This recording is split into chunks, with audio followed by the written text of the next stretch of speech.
Coming up on the TheGospelCast. The same is with Jesus. When we're covered with the blood of Jesus, death passes over us.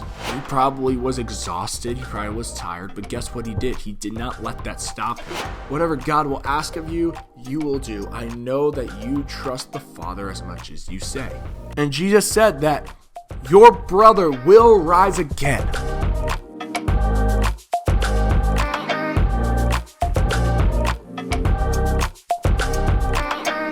Hey everybody, Clarke here from Gospel Ministries, and welcome back to the podcast, episode 11. You know what that means. We're going to be in John chapter 11. I really hope you guys have been enjoying this series, whether you're listening on the podcasts or, podcast stream platform, or you're watching on YouTube, whatever the situation may be for you. I really hope you guys have been enjoying this series. But hey, if you haven't seen the previous episodes, it's not required, but I would recommend you watch the previous or listen to the previous episodes, because we're going through one chapter per episode, and it would be really helpful to you as the viewer or you as the listener to listen to those and really get into what we're talking about.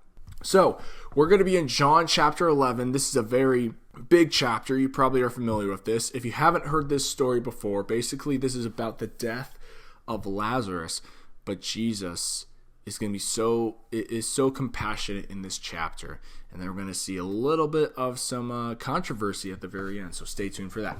Anyway, let's all open our Bibles to John chapter 11, and we're going to start in verse 1. Now a certain man was ill, Lazarus of Bethany, the village of Mary and her sister Martha. It was Mary who anointed the Lord with ointment and wiped his feet with her hair, whose brother Lazarus was ill.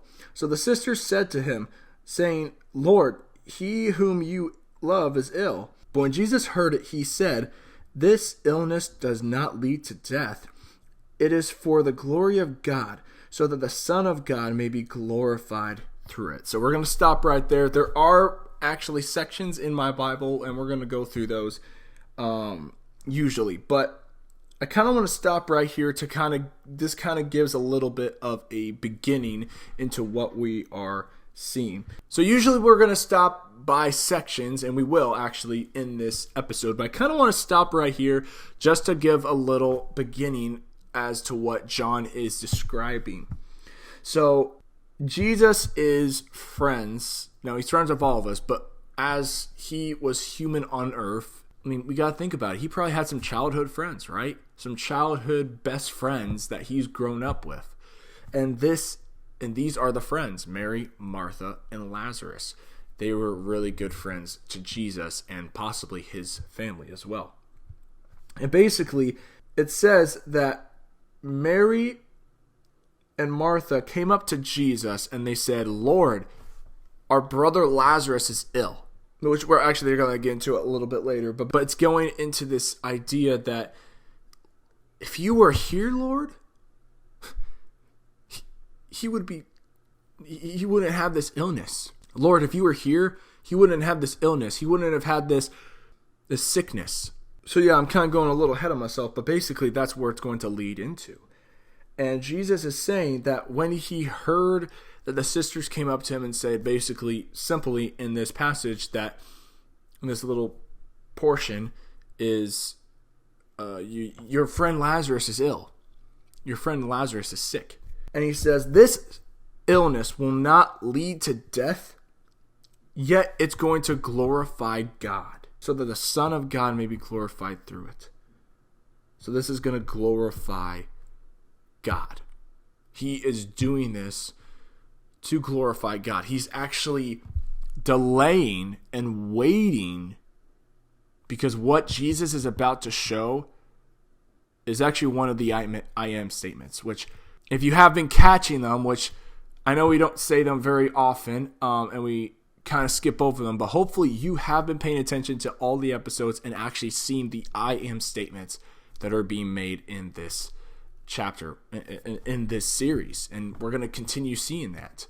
But that's what we're going to see here. We're going to see one of the I am statements made in this chapter. It's setting the stage. John is setting the stage for us, setting the chapter up for us, that Jesus is is going to go to Judea, which actually this continues from John chapter 10, because actually Jesus was in Judea in John chapter 10 when he's giving the illustration how he's the good shepherd and we are the sheep, and those that listen to his voice are his sheep. And you can listen to that with the previous episode that I did with Sophia. Basically, that's what this is continuing into. So after John sets the stage for us, Lazarus is ill, and Jesus is saying that this death is not going to lead to, this illness is not going to lead to death, but it's going to glorify God, which actually is clarified right here. Verse 5. Now Jesus loved Martha and her sister and Lazarus. And when he heard that Lazarus was ill, he stayed 2 days longer in the place where he was. Then after this, he said to his disciples, "Let us go to Judea again." The disciples said to him, "Rabbi, the Jews were now seeking to stone you, and are you going there again?" Jesus answered, "Are there not 12 hours in the day? If anyone walks in the day, he does not stumble, because he sees the light of the world. But if anyone walks in the night, he stumbles, because the light is not in him." After saying these things, he said to them, "Our friend Lazarus has fallen asleep, but I go to awaken him." The disciples said to him, "Lord, if he has fallen asleep, he will recover."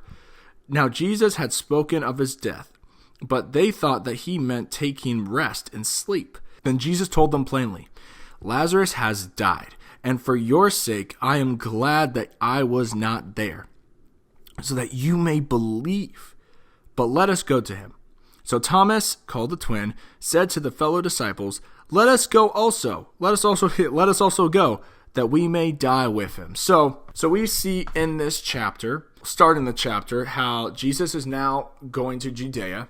The disciples like, "You were about to be killed in Judea. We were just there. You want to be stoned again? You want to risk it again?"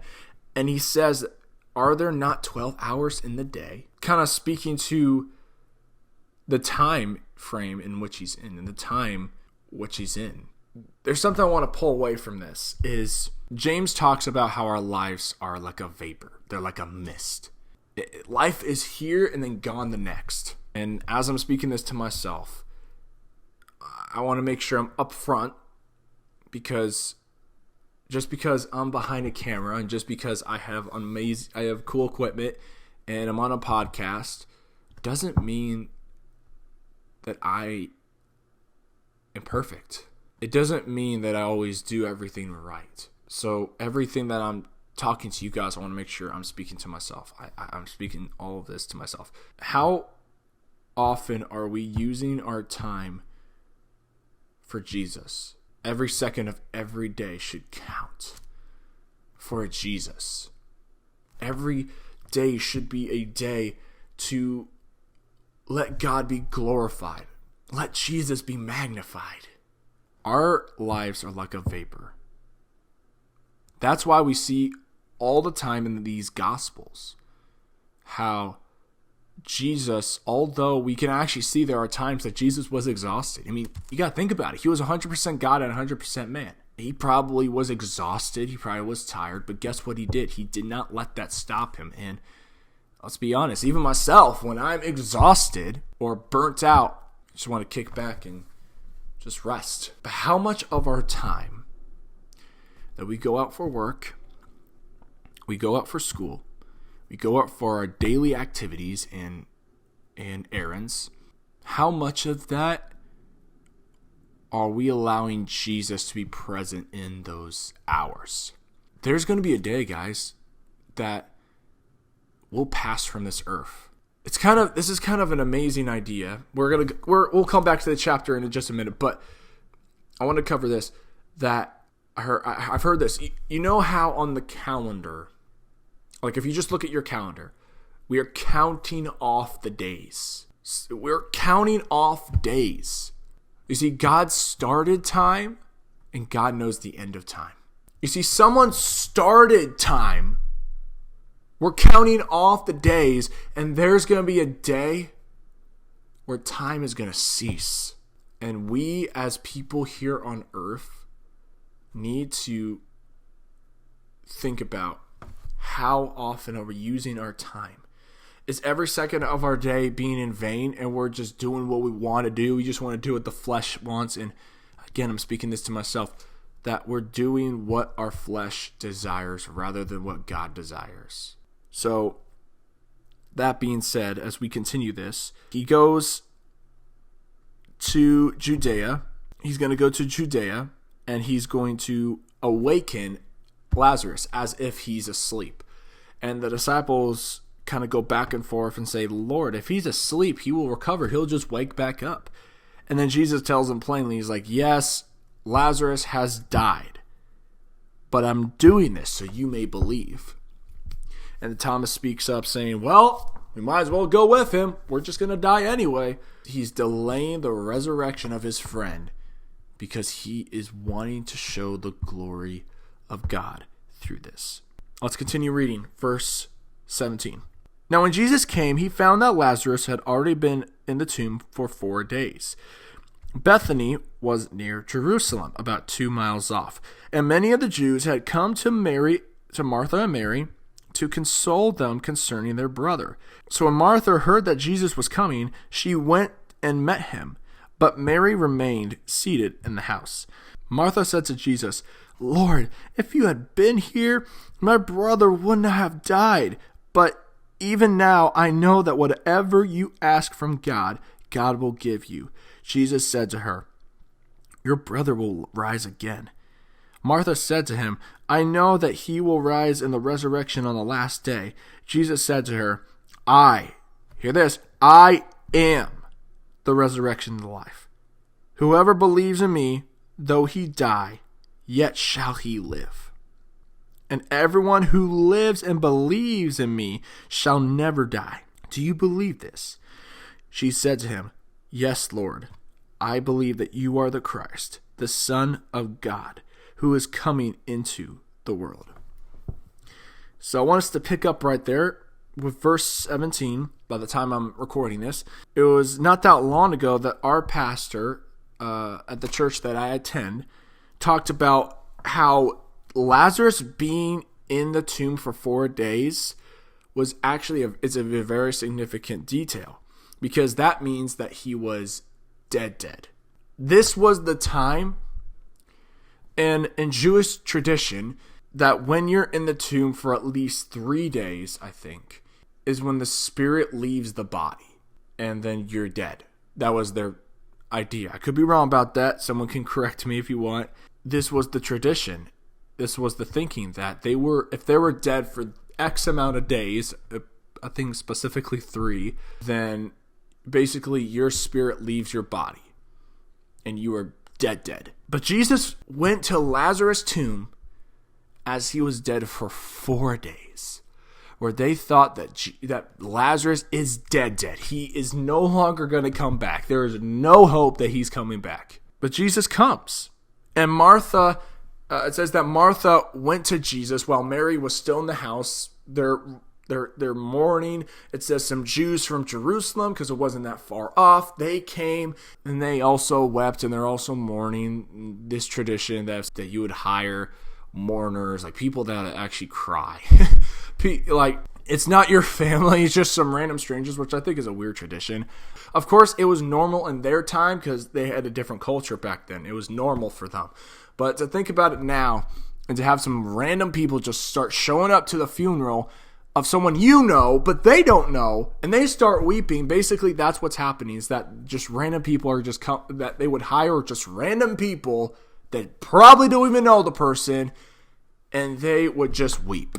Martha is coming to Jesus because Mary is staying in the house, probably lamenting and probably mourning over the loss of their brother. And Martha said to Jesus, she's like, Lord, you could have prevented the death of our brother. But I know that whatever God has for you, whatever God will ask of you, you will do. I know that you trust the Father as much as you say. And Jesus said that your brother will rise again. And notice Martha's response here. I know that he will rise again in the resurrection on the last day. And Jesus said to her, this is the statement right here. I am the resurrection and life. Whoever believes in me, though he die, yet shall he live. Jesus is the resurrection and the life. And what he's saying to Martha is, do you believe this? Do you believe that I am who I say I am? And she's like, yeah, I do. I believe that you are the Christ. I believe that you are the Son of God that is coming into the world. She believes. But does she really? Now let's continue in verse 28. When she said this, she went and called her sister Mary in private. The teacher is here and is calling for you. And when she heard it, she rose quickly and went to him. Now Jesus had not yet come into the village, but was still in the place where Martha had met him. When the Jews who were with her in the house consoling her saw Mary rise quickly and go out, they followed her, supposing that she was going to the tomb to weep there. Now when Mary came to where Jesus was and saw him, she fell at his feet, saying, Lord, if you had been here, my brother would not have died. Notice I want to pause right there. Notice that she's saying the same thing. Verse 33. When Jesus saw her weeping, and the Jews who had come with her also weeping, he was deeply moved in his spirit and greatly troubled. And he said, Where have you laid him? They said, Lord, come and see. And the shortest verse in the Bible, Jesus wept. So the Jews said, See how he loved him.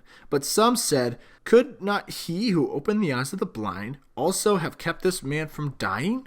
Again, we see that Martha comes up to Mary and says that Jesus is here. He's going to come and basically Jesus wants you. He wants to talk with you. So it says that Mary left immediately. And it sounds like that Jesus has not entered their village quite yet. It seems like as he's coming up to their village, he is actually being greeted by Mary and Martha before. And I think it's interesting. I don't know why this occurred to me, but notice that Martha and Mary say the exact same thing. Martha and Mary say the exact same thing.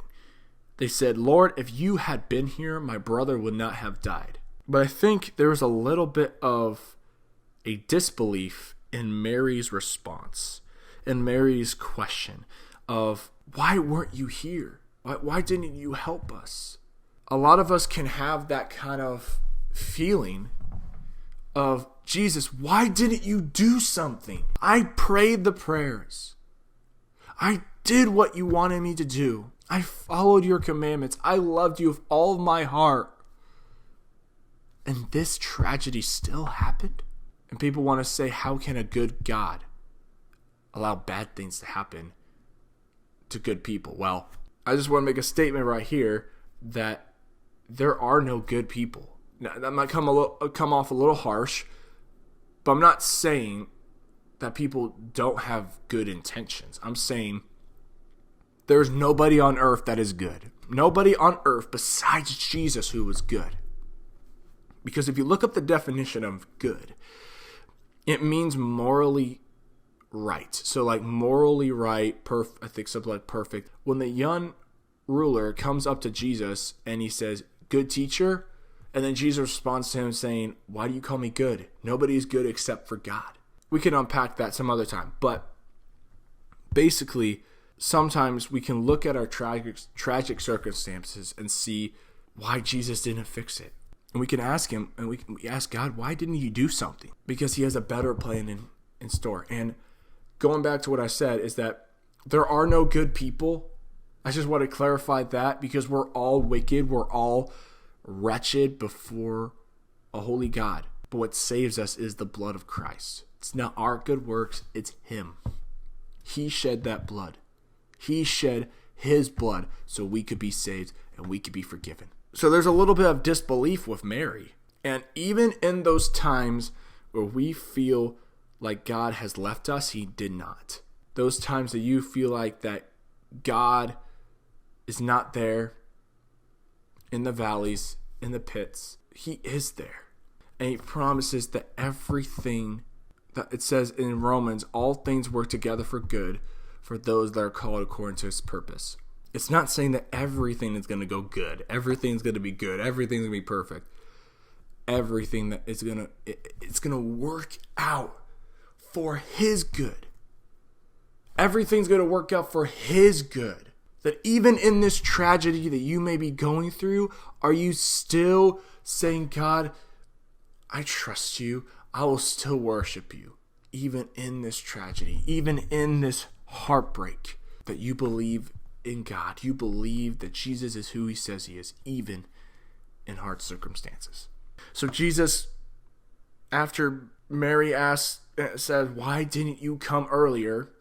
Then Jesus is coming. It says that Jesus asks Mary and Martha, they asked him where you laid Lazarus, and it says that Jesus wept. And this is kind of a interesting idea of why did Jesus weep? He knew that what he was going to do. He didn't weep for the idea that of the dead, because he knew he was going to raise him up. He wept because he felt the compassion of his friend. It says that he was deeply moved. He was deeply moved in his spirit, and he wept because this is showing his compassion. He knows what it feels like to cry.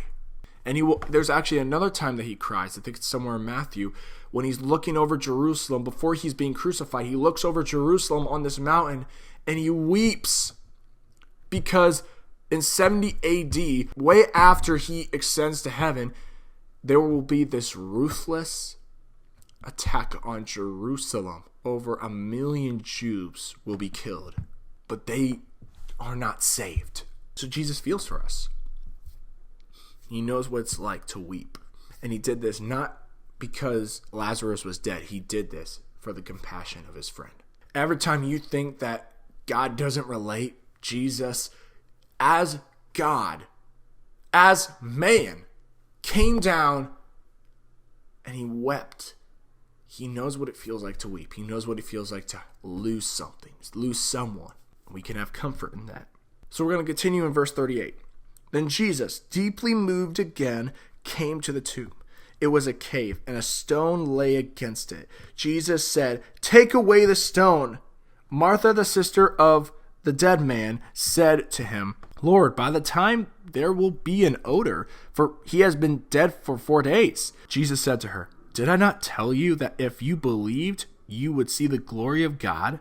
So they took away the stone, and Jesus lifted up his eyes and said, "Father, I thank you that you have heard me.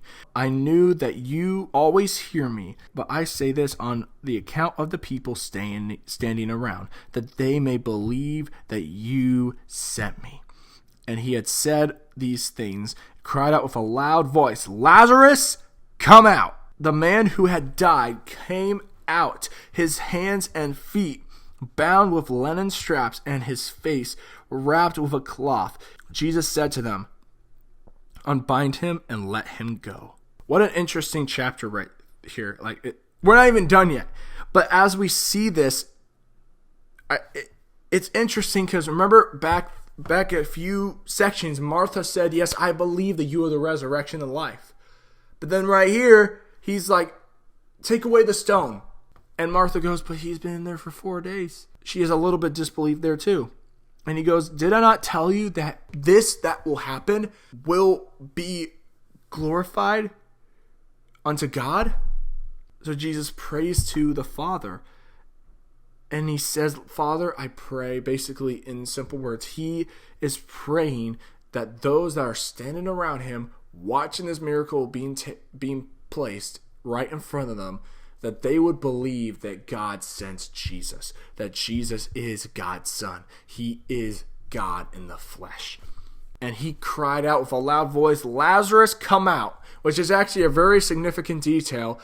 Believe it or not, the reason why he had to say Lazarus come out is because if he said come out, then all the dead would be raised. So he said Lazarus.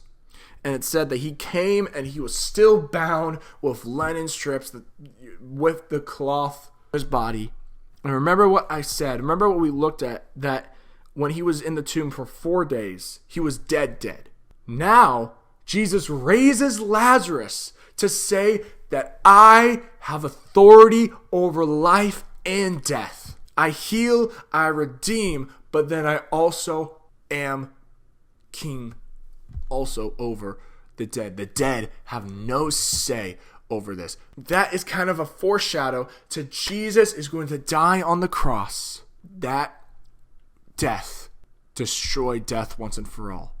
Satan thought he had the final say after Jesus died, but no, Jesus rose from the grave to say that he does not have to bow to death. Oh no, death and fear have to bow to Jesus. All of the evil in this world, every single person, everything has to bow to the feet of Jesus, because Jesus is the authority. He is the Alpha and the Omega. He is the Lamb of God, which I think is so interesting that he's the Lamb of God and not the Lion of God, because the lambs would be what they would sacrifice in the temple for the atonement of sins, but those would be temporary. It talks about in Hebrews how animal sacrifice is now temporary. And it was temporary because you had to keep doing it over and over again. But Jesus died once as the Lamb of God, sacrificing his own life, covering us with his blood, like the Passover. When they put that blood on the door frame, you remember back in Exodus with the 10th plague? God sent that plague with the 10th plague, killing the firstborn. If they believed what God said of putting that blood over the door frame, the death angel would pass by their house and they would be protected. The same is with Jesus. When we're covered with the blood of Jesus, death passes over us. Death no longer has the final sting. Death no longer has the final say. We don't need to continually bring our atonement to God because Jesus has been the atonement. He dies once for the entire world. And he raises up Lazarus to say, I have authority and I have power over life and death. I have power of healing. I have power of redeeming people. And I have the power to save. And an interesting thing is that when Jesus said, unbind him, let him go. I actually heard this before, that if they did not unbind him, he would actually suffocate and he would die again. I actually learned about this a while ago, that we sometimes have these grave clothes that we're still wearing, as to say that we're still bound by something of this world. We're not letting God take over our lives, and these grave clothes that we so call them are the things that we still hold on to even as we give our life to Christ. Even after we're raised up, even after we're redeemed and saved, there's this tendency that we need to hold back something from our old life. But I think it's time, as Jesus says, to unbind ourselves and let go of what we're holding on to. Being 1% better today than yesterday. And be 1% better tomorrow than today. So now we're going to continue with the last section in verses 45 all the way to 57. Verse 45. Many of the Jews, therefore, who had come with Mary and had seen what he did, he being Jesus, believed in him. But some of them who went to the Pharisees and told them what Jesus had done. So the chief priests and Pharisees gathered the council and said, what are we to do? For this man performs many signs. If we let him go on like this, everyone will believe in him, and the Romans will come and take away both our place and our nation. But one of them, Caiaphas, who was the high priest that year, said to them, you know nothing at all, nor do you understand that it is better for you that one man should die for the people, not that the whole nation. He did not say this of his own accord, but being high priest that year, he prophesied that Jesus would die for the nation, and not for the nation only, but to also gather into one the children of God who are scattered abroad. So from that day on, they made plans to put him to death. Jesus therefore no longer walked openly among the Jews, but went there to the region near the wilderness, to a town called Ephraim, and there he stayed with the disciples. Now the Passover of the Jews was at hand, and many went up from the country to Jerusalem before the Passover to purify themselves. And they were looking for Jesus, and saying to one another as they stood in the temple, what do you think? That he will not come to the feast at all? Now the chief priests and Pharisees had given orders that if anyone knew where he was, he should let them know, so that they might arrest him. We're at the end of the chapter. Let's break this down. Is that Jesus now healed, not just healed, but he raised up Lazarus. He's not dead anymore. And people are believing, which is exactly what Jesus was hoping for. But some of them, of course, there are those that are in opposition. Basically, they're like, if this guy keeps going around doing these signs, we're going to be kicked off the pedestal. Well, you know what's funny? That's actually what Jesus is doing. But they're worried because they're going to lose their position, because these Pharisees think that they have this high authority. Because they can teach, they have this high authority that God loves them better. Because they can be more, quote unquote, holy. They can be better and perfect, that they're going to be kicked off, which Jesus was saying that I'm going to bring a different kingdom, what we call the upside down kingdom, that the poor are elevated, the weak are elevated, and the rich and the wealthy are brought down low, because they think that they're up here when really they're down here. Remember what Jesus says? If you exalt yourself, you'll be humbled. But if you humble yourself, you'll be exalted. A lot is going on in this chapter, and what we see is Jesus is the resurrection and life. But let's ask ourselves, do we believe this?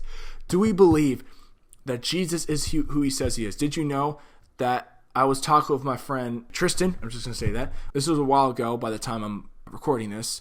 But I remember talking with him, and he said the biggest testing of our life is going to be when we're on our deathbed, about to take our last breath. Think about it. That is going to be the biggest test of our faith. Not the trials, not what's here on earth. And although, yes, we still need faith. We need faith to know that Jesus is there, God is there, even through every hardship and every trial.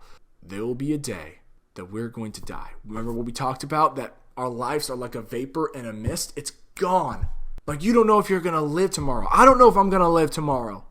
Which is why every day we should get up out of our bed and say, God, thank you for another day I get to breathe. Thank you for another day I get to live. Tomorrow I could be gone from this earth. And when we are on our deathbed, believers, when we're on our deathbed, that is going to be the biggest test of our faith, because that's going to say if we trust Jesus enough that we are going to go to heaven, that he did redeem us. Do we trust Jesus enough to say, Jesus, I believe you're the resurrection and life. I believe your word is everything that your word says about you, I believe. I believe your blood is enough to cover my sins. I believe that your grace is sufficient for me. I believe that your mercy is enough for me. I believe that you, Lord Almighty, are enough for me. Is it really transforming our lives, or are we just hiding behind a curtain, coming out to just say, yeah, I believe in Jesus, but coming back behind the curtain? Are we transformed by Jesus, or are we just sitting on the sideline, calling God when we need him? We just put him on the shelf. We put this Bible on the shelf and we say, God, thank you for today. Thank you for saving me, but I'm just going to put you right here. I'm just going to put you on the shelf. And when I need you, I'm just going to run back to you. Is that how you treat God? Is that how we treat Jesus? Or do we believe that everything that he said and everything that he is true? Is he the resurrection and life? Do you believe it? Do we believe it? Do we believe that he is the I am? Thank you so much for listening to this episode of the podcast. And I can't guarantee it, but maybe in the next episode we can continue with a couple more people, or maybe it'll be just me. Again, I'm not guaranteeing anybody who will be on this podcast, but of course, stay tuned on my socials. I haven't actually done this before, but if you do not know, I'm actually on Instagram, and you can follow me at GospelHouse_Ministries. That's how you do it. GospelHouse_Ministries. Be sure you give us a follow, and we will put out updates that you may see early. We give updates. We give little sneak peeks over on Instagram if you follow us. And hey, if I have also said this before, if you're on any podcast streaming platform, hey, I'll love it. If you haven't yet, go ahead and give us a follow. This podcast can not just grow as popularity and fame, but can grow to reach more people, because that's what we're about here at Gospel House Ministries. And then if you're on YouTube, click that subscribe button and click that notification bell so you will never miss the next video. Thank you so much for listening, everybody. My name is Clarke from Gospel House Ministries, and I'll see you in the next episode of our I Am series.